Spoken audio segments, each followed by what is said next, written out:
What is real 8K? What's the difference from standard 8K and why is it so important for the TV market in 2020?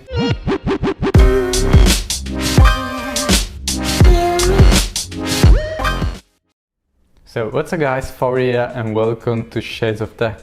This is CES 2020 week in Las Vegas. We saw what this here has to offer in terms of a TV and monitor from LG, Samsung and Sony, and a lot of talking about the real 8K.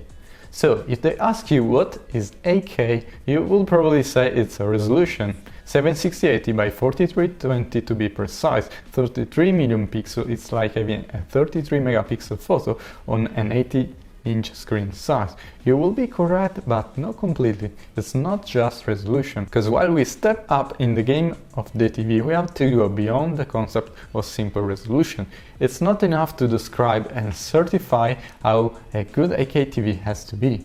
In 2017 we made a video called 8K versus 4K Explained. I leave the link to that video for the explanation, the resolution part, because I want to focus on what's next. But at the time, 8K was just a dream, for the future a little more than a proof of concept. Now it's real, still no content but a lot of TVs in 2020. We want a good 8K display for a lot of reasons. It gets sharper image and text, it can mimic the colors having more pixels, get better eye dynamic range, but regardless it has to be a stunning display with wide viewing angles, deep blacks, solid whites and sharp image. And the viewing angles and the sharp image don't go along very well, and it's hard to have both. This is where contrast modulation comes in. The CM value describes how well a TV displays its native resolution. It goes from 0 to 100%. And to give you some numbers, OLED and NanoCell 8K TV from LG are around 90%, and the Samsung 2019 8K TV were below 20%. The thing is that right now there are two 8K definitions that create this kind of confusion. The real 8K concept from CTA Consumer Technology Association that requires 8K resolution and CM value above 50%, and the 8K definition from the 8K Association by Samsung that doesn't require CM. So LG decided to register the real 8K brand, and there is also an official logo that only TV that meet those higher standards can have.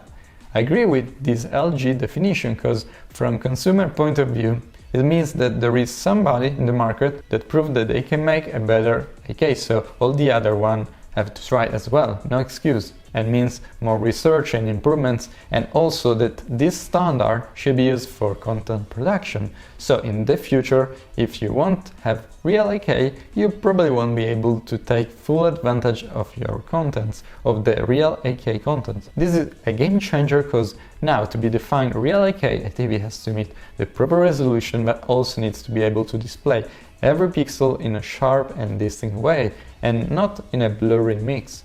Last month we compared the LG OLED C9 and the Samsung Q950R, and we show you with a microphone how a 4K OLED can look way sharper and better than a QLED 8K TV, despite the resolution difference. Definitely check it out for more details. But more importantly, all the 8K TV need to meet those standards to be able to obtain the real 8K logo, and it means two things. The first, very worrying, that the 8K TV sold so far, if they are not LG OLED, they probably won't meet the standard, and second, that the new 2020 TV will have to make big improvements to get at least a CM value by 50%. In fact, for LCD panel it's very difficult to meet those standards, and the only way to do that is reduce the viewing angles. So Samsung is in a bigger struggle because the current QLED technology will have to work very hard to get to this point. And the mini LED, the micro LED, is still so far and too far for commercial application, so it's almost a checkmate from LG. But at the date of this video, Samsung released the Q950 series for 2020, and they stated that they will meet both the standards, but they are still not certified, so far I haven't seen any real 8K logo displayed, so we'll see what they will do, if they will manage to do that, and definitely I keep you updated on this. Next week I will mount the Samsung 8K TV with this stunning no-gap support, and stay tuned for the final review of this 8K Q950R TV from Samsung, Thanks so much for watching, be sure to like or dislike this video, comment and subscribe for more AKTV videos. And as always, stay tuned on Shades of Tech. Ciao!